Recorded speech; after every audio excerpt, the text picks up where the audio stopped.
Umefika hapa makao makuu ya chama jijini Dar es Salaam, Mikocheni Edwin Mtei House.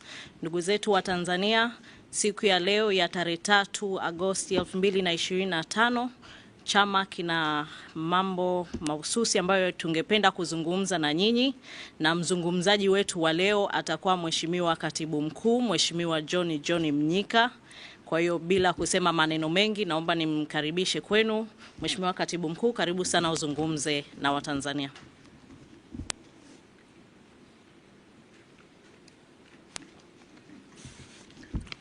Ndugu wanahabari, Asalamu alaikum. Sifa na utukufu kwa Utatu Mtakatifu. Ndugu wa Tanzania, kwanza nipende kuwashukuru sana kwa jinsi ambavyo mmeendelea kukiunga mkono chama chenu na chetu kwa hali na mali. Mazingira tunayopitia ni magumu, lakini tuna ujasiri wa kuyavuka kwa sababu ninyi wa Tanzania mnatuunga mkono.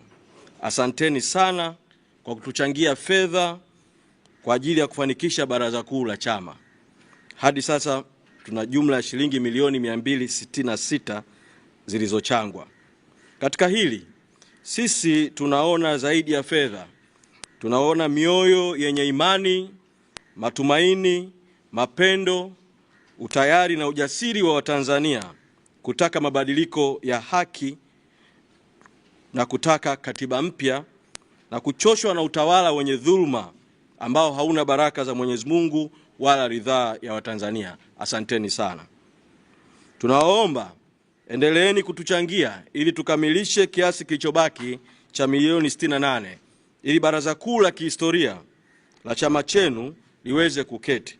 Mahitaji ni mengi, ikiwemo gharama za uendeshaji wa shughuli za chama. Hivyo tunaomba muendelee kuchangia chama chenu na chetu bila kuchoka ili kazi hii tuifikie kesho mwisho. Na jinsi ya kuchangia ni namba ya M-Pesa 0744446969, jina Chadema HQ, na kwa upande wa benki ya NMB, account namba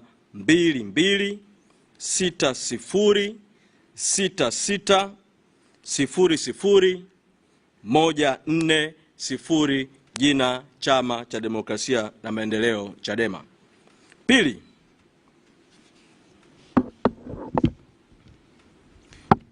wiki iliyopita Mahakama ya Rufaa imetoa uamuzi juu ya shauri la mwenyekiti wetu mpambanaji Tundu Lissu.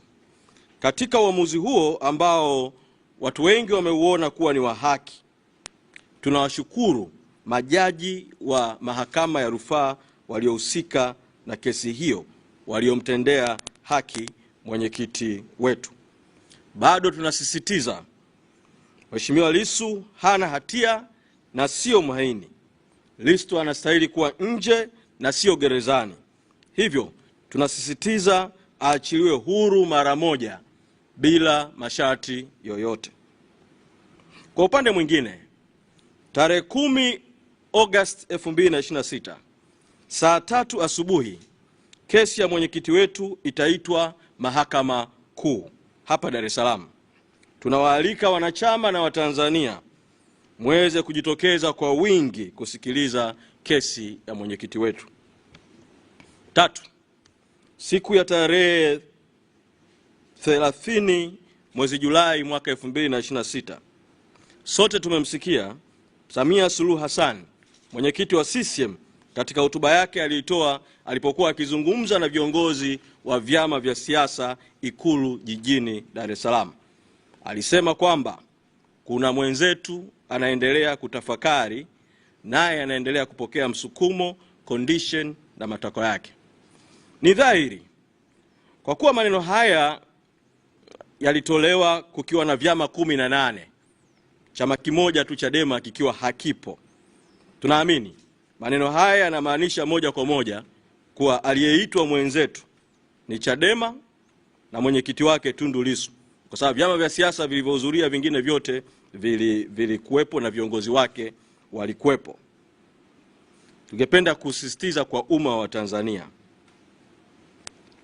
msimamo wa chama unabaki kuwa wazi. tunataka mwenyekiti wetu aachiliwe huru. Tunataka ukweli, haki na uwajibikaji katika matukio yaliyotokea tarehe 29 Oktoba 2025 na siku zilizofuatia, na tunataka na Watanzania wanataka uchunguzi huru na unaoaminika kuhusu matukio hayo. Pia ni ukweli usiopingika kwamba Watanzania hivi sasa, ikiwemo wanachadema, tunataka katiba mpya ambayo itatoa fursa ya kuwa na vyombo vya haki, fursa ya kuwa na uhuru wa mihimili, fursa ya kuwa na uchaguzi huru na haki, na fursa nyingine nyingi za kidemokrasia. Hayo ni mambo ambayo sisi tunayasimamia na mengine ambayo tumeyatamka kwa nyakati mbalimbali kupitia maazimio ya kamati kuu ya chama mwezi Disemba 2025, mwezi Aprili na Mei 2026, mwezi Julai 2026. Kuhusu kauli ya Samia Suluhu Hassan, mwenyekiti wa CCM, juu ya kuunda tume ya maridhiano kuanza kazi ya kushughulikia masuala ya katiba, tunaiona kauli hii akiwa anaitoa huku chama kikuu cha siasa kikiwa hakipo. Anaitoa huku mwenyekiti wa chama kikuu cha siasa akiwa gerezani. Tunaiona kauli hii ina lengo tu la kutengeneza taswira isiyokuwa ya kweli kwamba mazungumzo yameanza katika taifa letu. Hivyo sisi kama chama tunasisitiza kwamba mwenyekiti Lissu wala chama hatujawahi kuwa na makubaliano yoyote ya siri wala ya kificho. Misimamo yetu imekuwa hadharani muda wote, na misimamo hiyo imekuwa ikitolewa na vikao vya kamati kuu na maazimio yamekuwa yakitangazwa hadharani.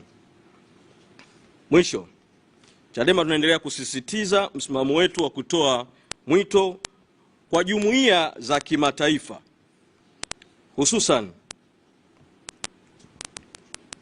Jumuiya ya Madola, Bunge la Congress la Marekani na vyombo vingine, Jumuiya ya Nchi za Ulaya, Umoja wa Kusini mwa Afrika SADC, Umoja wa Afrika AU na Umoja wa Mataifa UN, pamoja na taasisi zingine za kitaifa, kikanda na kimataifa, kuendelea na hatua mbalimbali zilizokusudiwa kuhakikisha Tanzania inazingatia utawala wa kidemokrasia sanjari na hitaji la kupata katiba mpya na uchunguzi huru na uwajibikaji na haki juu ya matukio ya tarehe 29 Oktoba na siku zilizofuatia.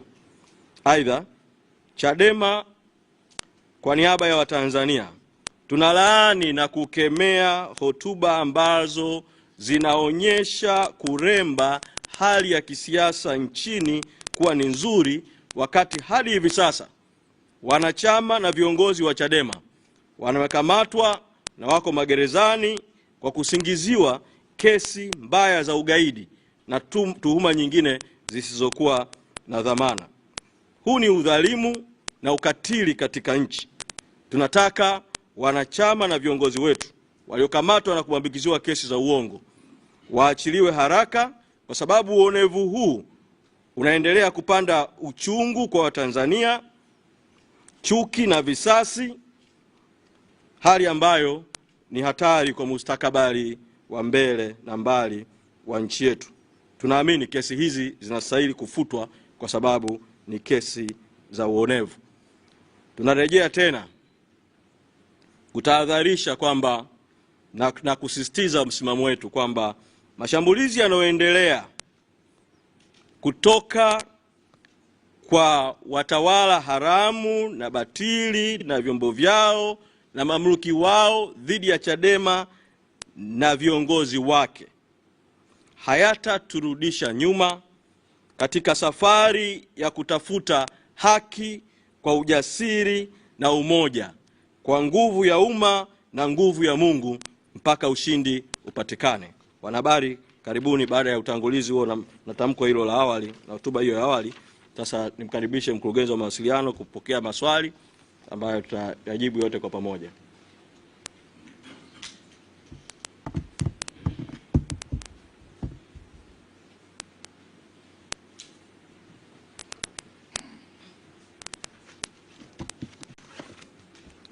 Asante. Nitapokea maswali kwa niaba ya katibu mkuu, na naomba uulize swali na ujitambulishe, unatokea chombo gani na wewe jina lako unaitwa nani. Karibu.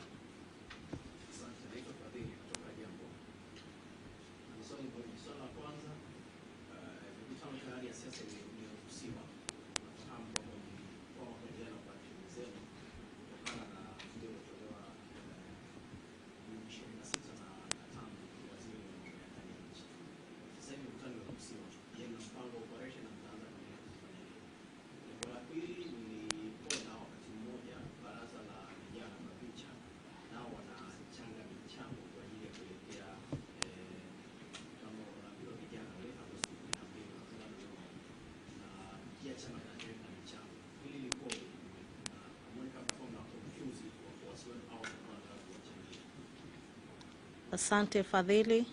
Swali lingine? Karibu.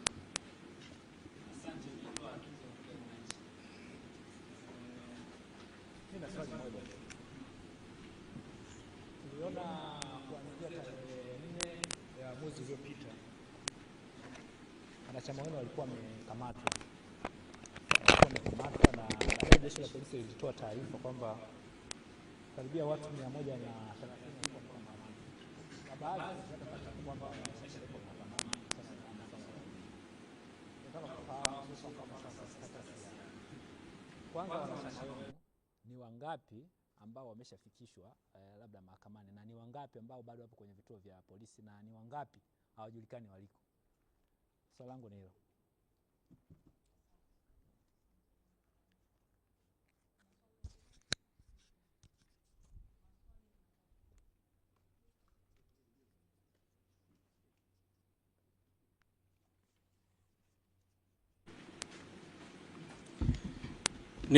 Ni washukuru wana habari kwa maswali hayo.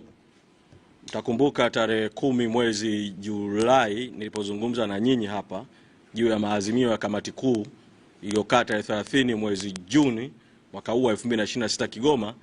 Wakati huo kukiwa na zuio, niliwaeleza kwamba sisi tutaendelea na mikutano. Tutaendelea na mikutano ya hadhara, tutaendelea na makongamano, tutaendelea na vikao vya ndani, na tukatangaza vile kuhusu mkutano wa baraza kuu. Kwa hiyo tutaendelea na operation, tutaendelea na mikutano. Sasa mfahamu kwamba Chadema kina ngazi mbalimbali za kichama. Kuna ngazi ya taifa. Operation ya kitaifa tutaitangaza tutakapokuwa tayari, tutaendelea na maandalizi. Bado tulikuwa na viporo vya kumalizia kanda za Pemba, Unguja na Pwani, na lakini vile vile tuitangaza kwamba tutarudi tena kwenye kanda zingine tukienda kwenye ngazi za mikoa na kuendelea. Kwa huo mpango utatangazwa katika wakati mwafaka. Kwa sasa ngazi ya taifa imeweka kipaumbele kwenye matukio mawili ambayo yako karibuni. Moja, tarehe 12 mwezi August, vijana wanaadhimisha siku ya vijana kwa umuhimu wa baraza la vijana katika chama chetu. Hilo ni tukio kubwa ambalo viongozi wa chama kwa nafasi mbalimbali watashiriki. Pili, tuna kazi tunaendelea nayo ya maandalizi ya baraza kuu la chama, na tunachangisha bado pesa kwa baraza kuu la chama. Wakati huo tuna mahitaji ya pesa za operation. Kwa ni vyema tukamaliza kwanza, na ndio maana tunasisitiza Watanzania kumaliza kaungwe kadogo kalikobaki ka milioni 68 ili sasa tuanze kukusanya pesa kwa ajili ya operation na shughuli nyingine, na tutawatangazia. Lakini ukiondoa operation za kitaifa au ziara za kitaifa, chama ngazi zingine kinaweza kabisa kuanzia kanda, mikoa, wilaya, majimbo, wako huru kuko kufanya mikutano, kwa sababu mwongozo wa kitaifa juu ya operation katiba mpya Free Tundu Lissu ulikushatolewa tulipozindua mikutano na operation hii kule kanda Victoria Katoro, na mwongozo huo umeendelea kutolewa katika kanda ambazo tumefanya mikutano mpaka sasa. Kwa wako huru kuendelea na mikutano. Kwa mtaendelea kuona mikutano ikiendelea katika maeneo mbalimbali ya nchi, lakini ratiba ya kitaifa itakapokuwa tayari tutawaita na tutawatangazia. Muuliza juu ya vijana na mikuchango ambayo vijana wanaitisha kwa umma kuwachangia. Chama hiki ni taasisi kubwa ni taasisi ambayo ndani ya Chadema yenyewe ina vyombo ambavyo vimepewa semi autonomy, nusu mamlaka kwenye mambo yao. Kati ya vyombo hivyo ni mabaraza ya chama: Bavicha, Bawacha, Bazecha, baraza la vijana, baraza la wanawake na baraza la wazee. Na kuna mamlaka vile vile yametolewa kwa kanda kwa mfumo wa ugatuaji, decentralization, kwa sera yetu sisi ya kupeleka madaraka na mamlaka kwa wananchi, na tunaianza kwa ndani ya chama kupeleka kwa wanachama. Kwa hiyo hatujazuia sisi kama taifa initiatives au jitihada za mabaraza ya chama kutafuta rasilimali, hatujazuia jitihada za kanda kutafuta rasilimali. Mchango wa kitaifa tumeutangaza moja kwa moja, na naamini hakutakuwa na confusion, kwa sababu fedha zote tunaagiza zipite katika akaunti rasmi za chama ili kuwe na uwajibikaji. Mabaraza nayo yana akaunti zao, kanda wana akaunti zao, na mifumo rasmi ya kukusanya fedha. Juu ya wanachama waliokamatwa kuanzia tarehe 4 mwezi Julai, na kwamba polisi walitoa taarifa watu 130, swali lako ni kwamba kwa sasa kuna wanachama wangapi?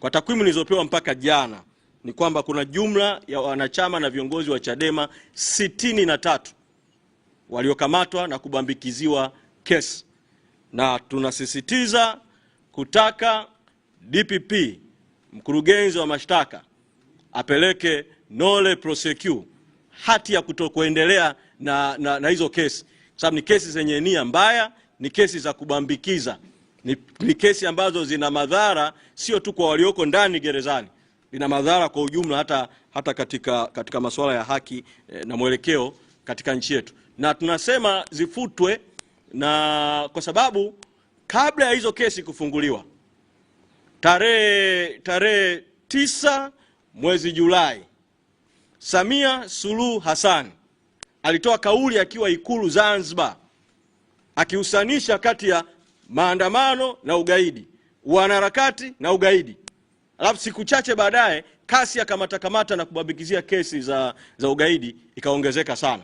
Kwa hizi si kesi za kusema DPP alindwe kwa sababu kuna haki anayoipigania kwa maslahi ya nchi, sababu katiba ya nchi ibara ya 59B inatamka masharti kwa DPP pamoja na uhuru wake. Anatakiwa awe na nia njema, asimamie maslahi ya umma na mambo mengine kama hayo. Hizo kesi na kesi zio za ukweli, hizo kesi hazina hivyo vigezo. Tarehe 10 niliwaambia hapa kabla kamata haijaongezeka, nikawaambia hiyo kauli ya Samia Suluhu itasababisha watu wakamatwe na kubambikiwa kesi za ugaidi, na ndicho kilichotokea. Kwa ni mfumo mzima. DPP tunamsema Mwakitalu kwa sababu tu ndio ameshikilia mikoba kwa katiba na sheria ya kupeleka mashauri mahakamani, lakini tunajua kesi zimeanzia kwa polisi kwa maana ya IGP Wambura na timu yake. Kesi zimeanzia kwa ofisi ya DCI, mchunguzi wa makosa ya jinai. Tunafahamu vile vile kwamba kesi nyingine vile vile zina mikono ya idara ya usalama wa taifa katika kuambikizia kesi, wakidhani kwamba kwa kufanya hivyo ndio wanamsaidia Suluhu kupata suluhu, lakini kumbe hizo kesi zinageuka kuwa ni silaha ya mapambano dhidi ya Chadema. Na kama sisi tunashambuliwa, sisi hatuwezi kuacha kuendelea kupambana, kulinda chama, kulinda na watu wetu na kulinda wananchi. Kwa tunaomba Watanzania watuelewe, na kwa mzigo huo wa kesi za ugaidi zilizopo, jamii ya kimataifa isiingie kwenye mtego wa ulaghai kwamba kuna mazungumzo Tanzania, kwamba kuna maridhiano Tanzania. Huwezi kuzungumza, mdomo unazungumza mazungumzo, unazungumza maridhiano, matendo yamefungua silaha ya kesi za ugaidi, weaponization of the court system. Mahakama zinatumika tu kama nyenzo ya kuwashikilia watu kuwapeleka magerezani. Jambo hili halikubaliki ndani ya nchi na halipaswi kukubalika kimataifa. Na Samia wakati anazungumza ametumia nukuu akasema responsibility and prosperity, kwamba prosperity inatanguliwa na responsibility. Kwa hiyo ninataka kusema kwamba responsibility juu ya Tanzania haiko kwa Samia Suluhu Hassan peke yake na serikali haramu, batili, katili iliyoko madarakani. Responsibility ni ya wote, Watanzania wote, na responsibility vile vile ni ya jamii ya kimataifa, ambapo Tanzania imesaini mikataba ya kikanda na kimataifa. Kwa hiyo kunahitajika international responsibility. Responsibility ya UN, responsibility ya SADC, responsibility ya African Union, responsibility ya EU, responsibility ya mdau yoyote wa kimataifa ambaye anajua masharti ya kimkataba ya kimataifa ambayo Tanzania imeingia, atimize wajibu kwa kadiri anavyoweza kuutimiza. Ni responsibility vile vile ya ndani. Kwa mwelekeo huo uliotoka mpaka sasa, Samia Suluhu Hassan hawezi kuachiwa kwamba ndio akabeba jambo la mazungumzo ya maridhiano, kwa sababu tayari formula inakosewa. Tayari ameshatamka kwamba kwanza anaendelea kuitambua tume ya Chande. Pili, amesema karibuni atateua wajumbe wa tume ya Jilila, ile tume ya uchunguzi wa jinai, tume ambayo inajengea kwenye ripoti ya Chande ambayo tayari imeshakosewa, tume ambayo inatuhuma ya kwamba inaundwa kutaka kuwalenga watu, kuilenga Chadema, kumlenga Lissu. Sasa yeye amefunga masikio, anaendelea na tume ya Lila. Wakati huo huo anasema amebadili kidogo msimamo, ambalo ni jambo unaweza ukaliona amesogea kidogo kutoka katika kauli aliyoitoa mwezi Aprili, ambapo alikuwa amesema tume zitakuwa 4: tume ya Chande, baada ya hapo tume ya jinai, baada ya hapo tume ya maridhiano, baada ya hapo tume ya katiba. Sasa amesema kwamba kutaundwa tume ya maridhiano itakayohusika na katiba. Kwa ukisikiliza kijuujuu unaweza kudhani sasa mchakato wa katiba unaanza. Lakini haya yanatolewa wakati Lissu yuko gerezani. Na Lissu ni kiunganishi cha Watanzania wengi sana. Haya yanaendelea, Chadema inashambuliwa viongozi wake kwa kesi ya ugaidi, wakati huo kuna mamluki wanatumika dhidi ya Chadema, na mamluki ambao wana ukaribu na watawala. Unaona kabisa kwamba huku wanatangaza amani, huku wanaendelea na vita. Kwa hiyo ni jambo ambayo watu wasome alama za nyakati.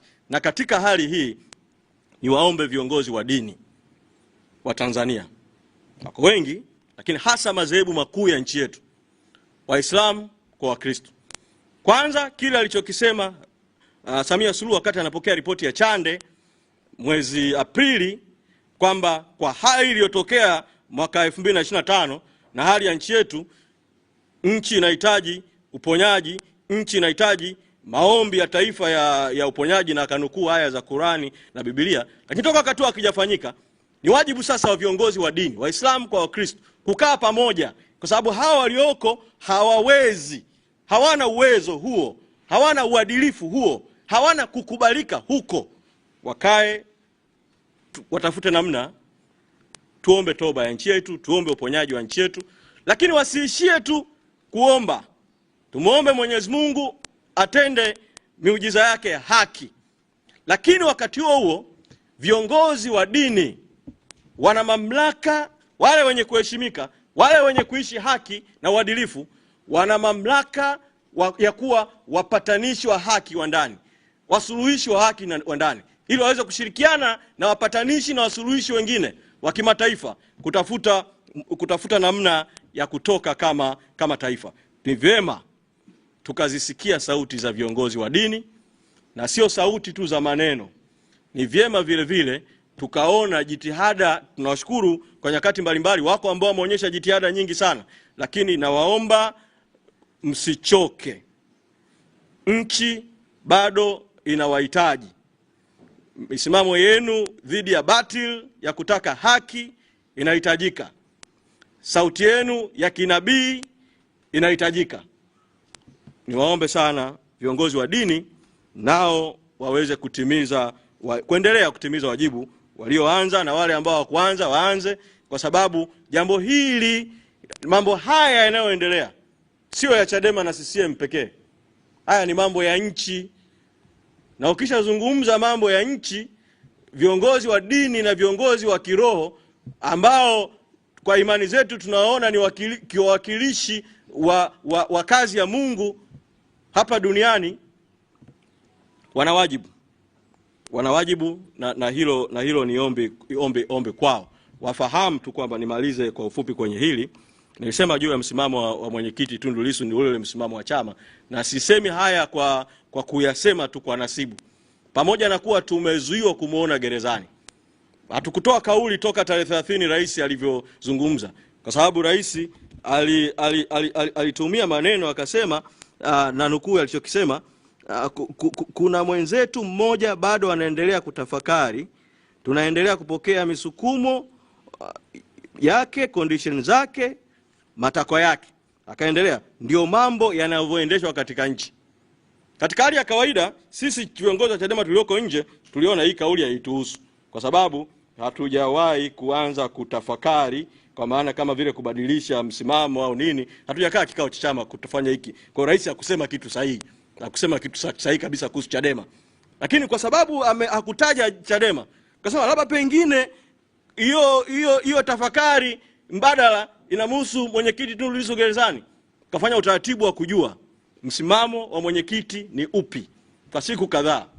Tukapata moja, toka azungumze na aliyekuwa rais wa Malawi Chakwera, aliyekuja kwa niaba ya UN, hakuna msuluhishi au mtu mwingine aliyefanya mazungumzo naye ikiwemo wa serikali.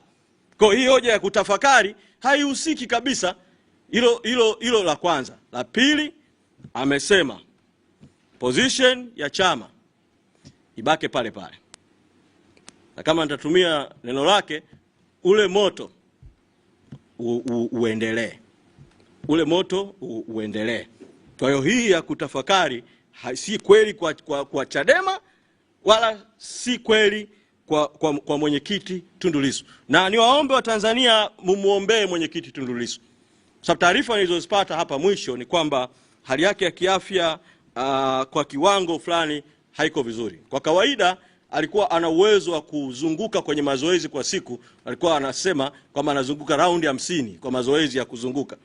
Lakini sasa anazunguka raundi 20 peke yake kwa sababu ya maumivu makubwa ya nyonga na maeneo mengine ya nchi. Tumwombee mwenyekiti Tundu Lissu, tujitokeze kwa wingi kumuona mahakamani atakapoletwa tarehe 10 mwezi August. Lakini ufumbuzi wa jambo hili ni rahisi sana. Wala hakuna sababu ya kupoteza muda wa mahakama na kupoteza muda wa Watanzania mahakamani. Ni mkurugenzi wa mashtaka tu kufanya kama kile alichokifanya wakati mwaka 2021 mpaka 2022 aliyekuwa mwenyekiti wetu wakati huo, mwenyekiti Freeman Mbowe, alipobambikiwa kesi ya ugaidi akawa gerezani kwa miezi. Baadaye ukweli na hekima ikatawala, kesi ikafutwa. Sasa ukweli huo na hekima itamalaki hapa. Tusiendelee kuzungumza chochote bila kwanza kesi ya mwenyekiti Tundu Lissu kufutwa, awe huru.